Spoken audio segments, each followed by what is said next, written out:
Vamos a tocar el tema, se llama Dos cosas inmutables. El texto es en Hebreos 6, 18. Nos dice que Dios curó por dos cosas inmutables para que tengamos un fortísimo consuelo, dice. En el anterior dice que Dios curó por dos cosas, en el 17. Por lo cual, queriendo Dios mostrar más abundantemente a los herederos de la promesa la inmutabilidad de su consejo, interpuso juramento.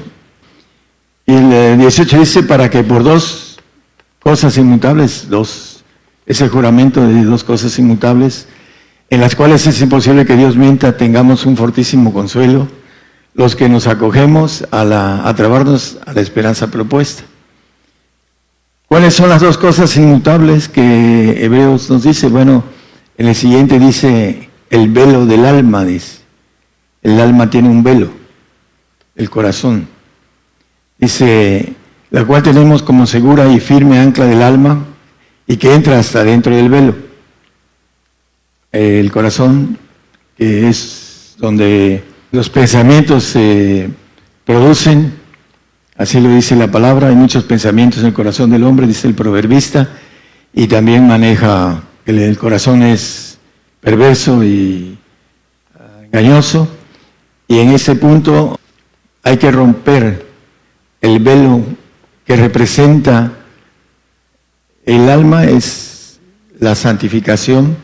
Para ser santificado del alma, el primer velo que maneja la Biblia como parte de estas dos inmutables juramentos que Dios hizo por dos cosas inmutables, en las cuales dice nos acogemos a trabarnos de la esperanza propuesta. Gozosos en la esperanza, dice la palabra. ¿Cuál esperanza? Bueno, la santificación es algo inmutable, que no se mueve, es un juramento de parte de Dios. Y es el velo que necesita el hombre romper para poder entrar a ese pacto de juramento de parte de Dios. Vamos a ir viendo eso que nos dice la Biblia, ¿no? Hablando de el velo del alma. Vamos a ver que hay dos velos. El primero dice segura y firme ancla del alma, dice, y que entra hasta dentro del velo. Hebreos 9:1 habla de este velo. El santuario en el Antiguo Testamento era el lugar donde vivía el sacerdote con la familia. Por eso el sacerdote tiene ligaduras con la familia, porque vive en el templo. Yo vivía en el templo. Y dice que el reglamento era de pacto del culto, santuario mundano. Eso es importante entender, que el santo todavía le gusta un pie en el mundo, por eso hemos hablado de esto, santuario mundano, que representa el lugar santo, el santuario que habla aquí el escritor de Hebreos. En el primer pacto dice, realmente es santuario mundano. Vamos a seguir ahí mismo en el 9:3. En el 3 habla del segundo velo. El segundo velo estaba el tabernáculo. Para entrar el sacerdote una sola vez al año entraba. Pues es tema de, bueno, es otro tema, el que hablemos del templo, de los lugares, del lugar santo, del atrio, donde es afuera, donde va el salvo, que es el segundo cielo, los segundos cielos, que es fuera del reino, y el segundo velo, en donde está el lugar santísimo, en donde estaba la presencia de Dios en aquel tiempo. Y ahora dice la palabra que habita, somos templos del Espíritu Santo, el Espíritu de Dios. El lugar santísimo, ahí donde estaba el arca, y los dos querubines, el 9:5, dice que estaba el arca, y sobre el arca los dos querubines de gloria, que cubrían el propiciatorio, de las cuales cosas no se puede ahora hablar en particular. Esos querubines representan a los dos hijos de Dios, que son el gentil y el judío y el gentil, que son reyes, que son a los perfectos, los que tienen la bendición de romper el velo del lugar santísimo. Esas son las dos promesas inmutables que Dios juró, que no se mueven. Esos dos querubines de gloria, en Romanos 5:2 nos habla de la gloria del Señor. Nos gloriamos en la esperanza de la gloria de Dios. Le dice que trabarnos de la esperanza, dice el texto que leímos en Hebreos. Y aquí es la gloria de Dios. Para tener la gloria de Dios necesitamos entrar al lugar santísimo. Eso es importante entenderlo y caminar el camino que nos lleva al lugar santísimo, que tiene que ver con una entrega completa, total. Vamos a empezar con algo importante, Hebreos 9:18. De donde vino que ni aún el primero fue consagrado sin sangre. El lugar del sacrificio, se hacían sacrificios en la mañana y en la tarde, en el lugar del sacrificio, el lugar santo, hablando de lo que Dios había mandado en el Antiguo Testamento. Los dos pueblos, el pueblo temprano era el pueblo judío, en la tarde el pueblo gentil. Estamos ya en la tarde, cercano de que venga el Señor, dice que va a venir de tarde, dice. Lo importante es que el Señor Jesucristo, como Cordero sacrificado, dice la palabra, vamos a leer, que nos deja entrar a través de su sacrificio al lugar santo y al lugar santísimo, dependiendo de nosotros. Él entró con su sangre. Fue crucificado en la cruz y derramó su sangre y entró en el primero para consagrarnos la entrada a nosotros al primero y al segundo. Entonces, el primero es consagrado, aún tiene que tener sangre, dice la palabra aquí.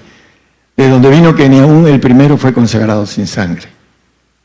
El santuario, en donde el Señor entró para darnos redención en los cielos y maneja con figuras celestiales, ya no con animales, sino con figuras celestiales. Vamos a ir viendo la importancia, hermanos, de las figuras del Antiguo Testamento con lo de ahora. En el 9:7, mas en el segundo solo el pontífice una vez en el año, no sin sangre, la cual ofrece por sí mismo y por los pecados de ignorancia del pueblo. En el segundo también con sangre. El Señor ya pagó la sangre del primero y nosotros para entrar al lugar santo, dice con claridad del Salmo 55, juntando a mis santos los que hicieron pacto conmigo con sacrificio. Ahí está el texto. Y ese pacto, que es un juramento divino, inmutable, para que nosotros entremos al lugar, al reino. Sin sangre no se entra al reino, hermanos. Por eso es importante que los que nos escuchan entiendan que el arrebato primero no está en esos tiempos y que es un engaño del enemigo para aquellos que abrazan la mentira. Ahorita vamos a tocar algo con relación a eso. Pero lo importante es que en el segundo también el Señor va a llevar la ofrenda de los perfectos con sangre. En los dos es necesario que haya derramamiento de sangre. Eso es lo que nos dice la figura y el pacto. Dice en el 10:20 de Hebreos, nos consagró el camino nuevo y vivo. Hablando el velo de su carne. ¿Cuál es ese velo? Es el espíritu que está en nuestros huesos. Tiene un velo. Dice que la palabra penetra y parte el alma y aún los huesos, el espíritu. Por eso el velo de su carne, los que vamos a ser cuerpo del Señor, cuerpo de Jesucristo en la eternidad, se tiene que romper ese velo. Ese velo es la mente de Dios que dice el apóstol Pablo. Con la mente sirvo a la ley de Dios. La mente de Dios. Hablamos sabiduría entre perfectos y no sabiduría de este mundo, dice en el capítulo 2 de 1 Corintios. Entonces, hay un punto importante en que nosotros rompamos primero el velo del lugar santo. Y la palabra nos maneja que para entrar, hay que pagar la dignidad de los precios del Señor con su Espíritu para que lo obtengamos. Que habite Cristo en vuestros corazones, dice. Para ser dignos del Señor necesitamos pagar los precios de dignidad que habla la Biblia. El que amar más padre, madre, mujer, hijos, no es digno de mí. Que no toma su cruz y me sigue, no es digno de mí. Entonces hay que pagar esos costos que el Señor nos pide para después pagar el último, que es el derramamiento de sangre. Sin sangre no se hace remisión, dice el mismo escritor en Hebreos. ¿Por qué? Bueno, vamos a Hebreos 10, 21 y 22, y de ahí nos vamos al 14. Y teniendo un gran sacerdote sobre la casa de Dios, el sacerdote en el lugar santo, él ya pagó el precio de estar en el santuario para después llevarnos como ofrenda a Dios.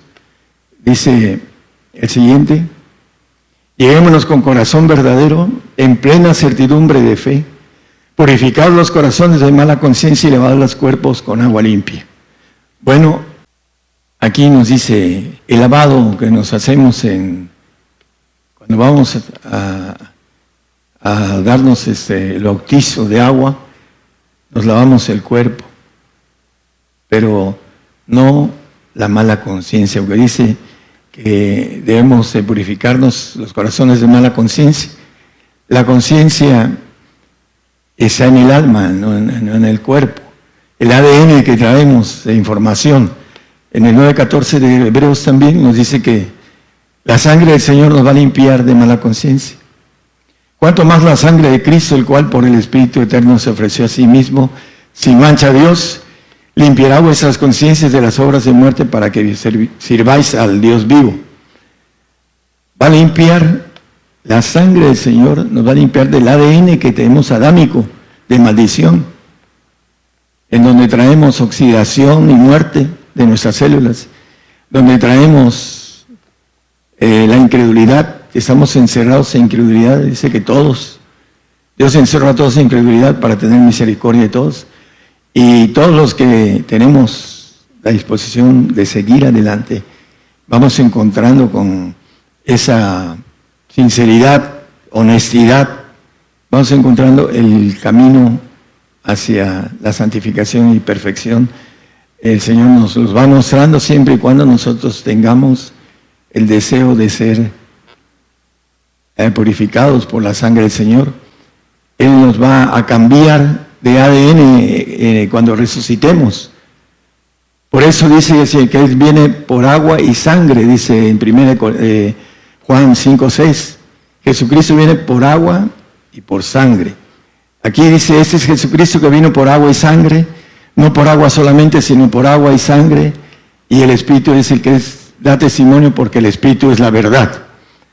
Aquí tenemos con claridad que el Señor no nos viene por los bautizados en agua, aquellos que no alcanzan a ser dignos del Señor, sino por aquellos que tienen no solo la dignidad, sino que también tienen el pacto, el juramento de esas dos cosas inmutables. Una es la santificación y la perfección. Son dos cosas que no se pueden mover, son inmutables para Dios. Es un juramento y Dios no miente, dice, es imposible que Dios mienta, dice ahí la expresión. Entonces, tenemos el punto importante de lo que nos dice Hebreos 9:14, que vamos a limpiar nuestra conciencia, nuestro ADN, vamos a derramar nuestra sangre. En 24 de Apocalipsis dice, vi tronos y se sentaron, y vi las almas de los degollados por el testimonio de Jesús, que no habían adorado a la bestia, dice, en su imagen, y que no recibieron la señal en sus frentes ni en sus manos, y reinaron con Cristo 1000 años. Para poder vivir con Cristo, dice el 6, que vemos el 26, bienaventurado y santo el que tiene parte en la primera resurrección. La segunda muerte no tiene potestad ni eso, etcétera. Dice al final, y reinarán con él 1000 años. Los 1000 años con una sangre del Señor. le he dicho a veces, con algo tan pequeño, un esperma y un óvulo, se reproduce un ser, varón o hembra, y tiene un espíritu de Dios, tiene un alma, y que van creciendo, y la inteligencia del alma pues va teniendo mayores capacidades en sus dendritas, etcétera. Algo tan pequeño se hace un ser humano y se reproduce el Espíritu de Dios en los huesos del hombre y de la mujer. Y nosotros vamos a tener, con algo tan pequeño como una célula de sangre, el Señor se va a reproducir en nosotros. Por eso el Señor murió en la cruz y su sangre eterna fue derramada ahí en la cruz para nosotros, para que tengamos la bendición de un cambio de sangre. No vamos a envejecer, porque la sangre del Señor no tiene maldición. No vamos a estar tristes, porque es una maldición del Edén, sino que el gozo, dice el Señor, un poco, y no me veréis, y otro poquito, y me veréis, y nadie quitará de vosotros vuestro gozo, un gozo espiritual, eterno. Es importante que nosotros entendamos el cambio de sangre que nos va a dar el Señor. Por eso viene por agua y por sangre. En 1 Pedro 3, 20 y 21 habla, los cuales en otro tiempo fueron desobedientes, cuando una vez esperaba la paciencia de Dios en los días de Noé, cuando se aparejaba el arca en el cual pocas, es a saber, 8 personas fueron salvas por agua, el cual dice, hablando de la figura, del cual el bautismo que ahora corresponde nos salva, no quitando las inmundicias de la carne, sino como demanda de una buena conciencia delante de Dios por la resurrección de Jesucristo. La buena conciencia viene a través del ADN del Señor. Mientras estemos en ese tiempo adámico, con nuestro ADN adámico, tenemos una mala conciencia. Por eso dice el salmista, en pecado me concibió mi madre, porque tenemos el ADN infectado de parte del ángel caído. Entró en nuestro ADN, y la sabiduría que hay ahorita, que va a ser quitada, es la que gobierna el mundo, y el príncipe de este mundo es Satanás. Entonces tenemos que salir de ello. Hay algunos predicadores que hasta maldicen las cosas que no entienden. Podemos ver el texto 12 y 14 de Hebreos, seguid la paz y la santidad sin la cual nadie verá al Señor. ¿Por qué los santos en Apocalipsis 16:6, en Apocalipsis 17:6, en Apocalipsis 18:24 y 24, etcétera, habla de la sangre de los santos? Hablando de cualquiera de esos textos, y hay más todavía. ¿Por qué habla de la sangre de los santos? Dice, es que andan mal los que se van a quedar a la gran tribulación, andan mal. ¿Y por qué los santos van a morir? Es que andaban mal y después se hicieron santos. No, le buscan a todo, ¿no? Pero la importancia del plan de Dios es a través de dos cosas inmutables: el velo del corazón y el velo de lo que es la carne, hablando de la carne del cuerpo del Señor, no de nuestra carne. Entonces tenemos dos velos que hay que quitarnos. Dice que habite Cristo en vuestros corazones. El velo del alma, tiene que habitar Cristo en nosotros y darnos la bendición de esperar el sacrificio, porque ese es algo que lo tiene establecido el Señor como un juramento. Es inmutable lo que te ofrezco, pero yo quiero un sacrificio tuyo de sangre. Por eso dice el Salmo, dice, juntando a mis santos los que hicieron pacto conmigo, con sacrificio, el que leímos. Vamos a Apocalipsis 11:6, hablando de los dos testigos, los dos profetas, las dos olivas. Tiene que ver algo importante en esos tiempos apocalípticos. Hay hermanos que ese tipo de mensaje lo desechan, porque no es para ellos, es para los elegidos, para los llamados y elegidos. Y el Señor sabe quiénes son, por cuestiones del corazón. El hombre soberbio, el hombre altivo, no es para eso.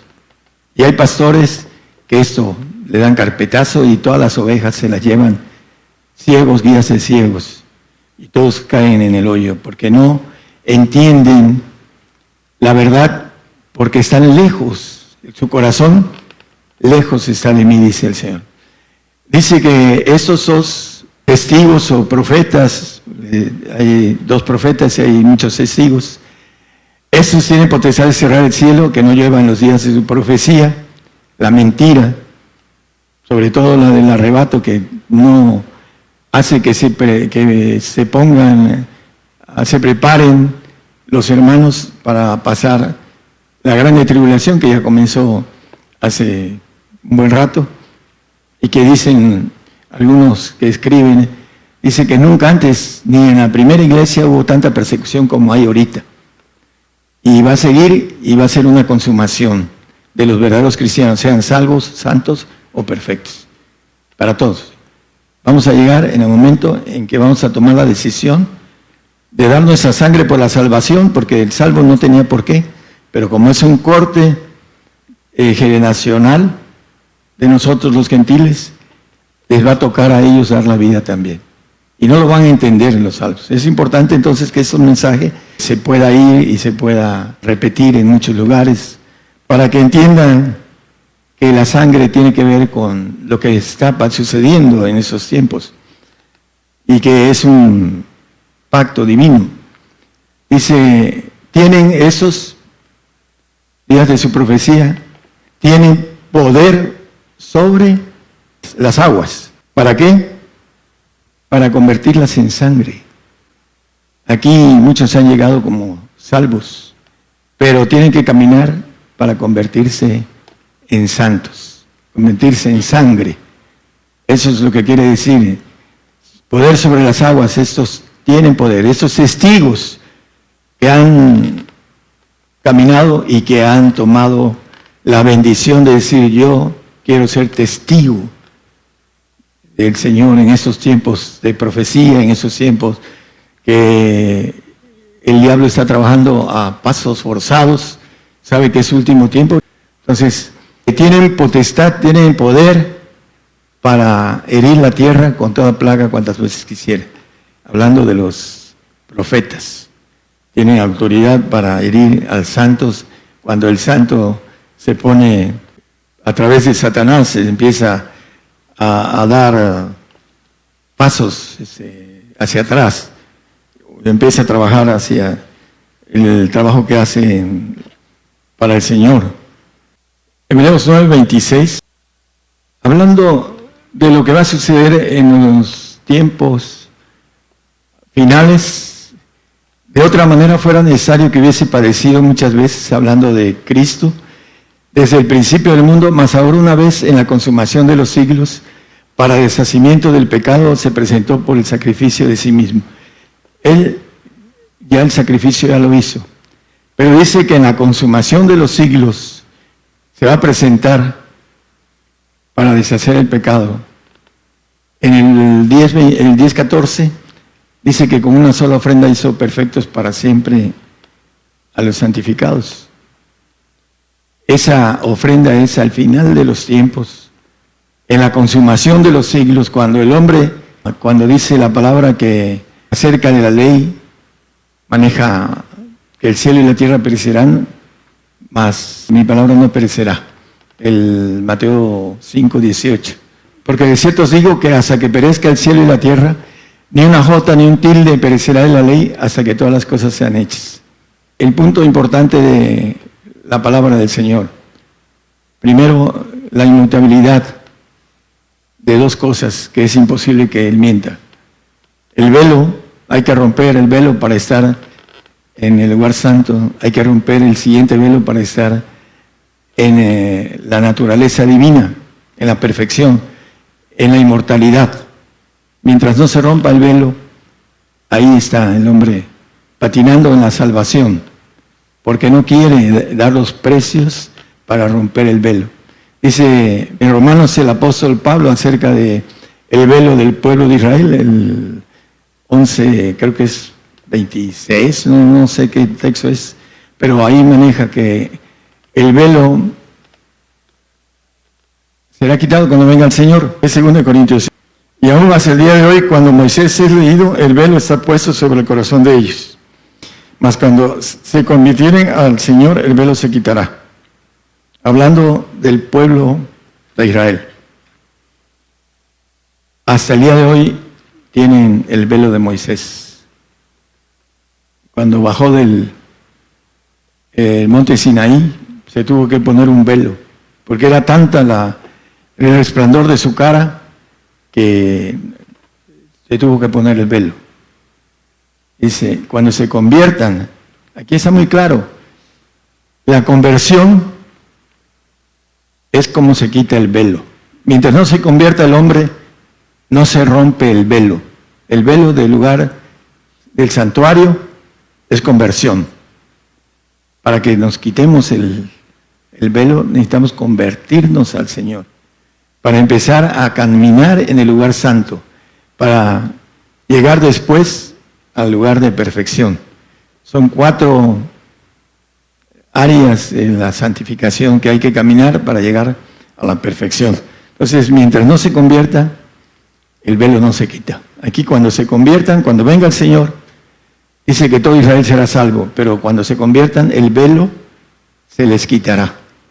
El velo del corazón, el velo del alma. Entonces, la conversión es para que nosotros entremos en ese pacto inmutable. El primero de santificación y el segundo de perfección. Es importante entonces que nosotros no solo rompamos el primer velo. Hebreos 7, 28. Porque la ley constituye a sacerdotes a hombres flacos. ¿Por qué? Porque el sacerdote está, como dice el 9.1 de Hebreos, en un pacto mundano, en un culto mundano, en un reglamento mundano. Ahí lo dice, el primer pacto, reglamento del culto y santuario mundano. Ahorita estamos en nuestra carne, en nuestro viejo hombre, hasta que se desvanezca y resucitemos, entraremos a ese camino nuevo y vivo que dice el Señor. Unos con el alma y otros con el espíritu, que son los dos tipos de promesa inmutable. Dice aquí que constituye al Hijo hecho perfecto para siempre, después de la palabra del juramento. Cuando hayan sido ya constituidos, habla el texto que leímos en Hebreos, en la consumación de los siglos. Cuando seamos presentados, primero el perfecto como ofrenda y después el santo, con gloria del alma. Que hayan tenido la oportunidad de alcanzar el reino de Dios. El salvo no tiene la bendición de ir al reino de Dios. Sin santidad nadie verá al Señor. Y para esto viene la sangre de los santos y de los mártires de Jesús. Dice, vamos a 2 de Timoteo 2, 11 y 12. Es palabra fiel que si somos muertos con Él, también viviremos con Él. Si sufrimos, también reinaremos con Él. Si negaremos, Él también nos negará. Es muy claro la Biblia, no sé por qué los que manejan el arrebato lo manejan por conveniencia. Hace 29 años me dijo un evangelista, hermano, no predique esas cosas, predique mejor el arrebato, es más suave, más tranquilo, más aceptado, hace 29 años. Bueno, el punto importante de todo esto es que los que predican el arrebato, de una u otra manera, no quieren oír la palabra de verdad, así lo dice el apóstol Pablo en la 2 de Timoteo. Bueno, desde el 2.11 envía una operación de error Dios permite esa operación que Satanás está haciendo, pero también, por otro lado, dice que estas dos olivas, estos dos profetas, estos dos testigos, estas dos alas de grandes águilas, están levantando la mentira. Eso es lo que maneja Apocalipsis. La importancia de el juramento, que tiene que ver con el pacto de santificación, que tiene que ver con sangre, y el pacto de perfección, que tiene que ver con sangre, es lo que nosotros vemos por todos lados, hablando de las pisadas que debemos de seguir. El Señor dice que el Señor nos dejó ejemplo para seguir sus pisadas de padecimiento en el 1 Pedro 2:21, ya vamos a terminar. Porque para eso soy llamados, ¿para qué? Pues que también Cristo padeció por nosotros, dejándonos ejemplo para que vosotros sigáis sus pisadas. Ejemplo de padecimiento. Y nos maneja la Biblia, creo que el texto anterior dice que se agrada de la aflicción de nosotros, Dios. Porque qué gloria es si pecando vosotros sois afligidos y lo sufrís, mas si haciendo bien sois afligidos, haciendo lo de Dios, es lo bueno, y lo sufrís, eso ciertamente es agradable delante de Dios, que nosotros suframos. En el mundo tendréis aflicciones. El santo no quiere aflicción. Humanamente nadie quiere aflicción. Pero si seguimos al Señor, sabemos que el camino eterno de inmortalidad tiene que pasar por ahí. Tenemos que pasar por ese sufrimiento que el Señor nos pide para saber si somos en lo difícil, somos fieles, somos honestos en no negarlo. La fidelidad es no negarlo, pero también el amor tiene que ver con eso. Si realmente le amamos, hay gente que ama, no sé, a su mujer o a su hijo, y si lo ve en peligro es capaz de dar la vida por él o por ella. ¿Por qué? Porque tiene amor. Entonces, en ese caso, si amamos al Señor, tenemos que entender que la aflicción es algo clave para poder ir al reino, a la vida eterna. En Primera de Tesalonicenses, creo que es Primera, 1, 4 y 5. Ya terminamos con esto, hermanos. Es segunda. Dice, tanto que nosotros mismos nos gloriamos de vosotros en las iglesias de Dios, de vuestra paciencia y todas vuestras persecuciones y tribulaciones que sufrís. ¿Por qué? Porque es una demostración del justo juicio de Dios para que seáis tenidos por dignos del reino de Dios. El sufrimiento, para que seamos dignos. Cantamos que el Señor es digno. Lo cantamos hace ratos. Es digno. Digno de loor, digno de alabanza. ¿Por qué? Porque tuvo una demostración de dignidad. Dice que la cruz, padeció la cruz, la vergüenza de la cruz, y que fue fiel hasta la muerte, y muerte de cruz, dice la palabra. Una muerte terrible. Entonces, para que seamos tenidos por dignos del reino por el cual asimismo padecéis. Para ir al reino necesitamos derramar nuestra sangre, pero no como salvos, como santos o como perfectos. Porque el salvo ahora le corresponde derramar su sangre sin llegar al reino en esos días. ¿Por qué?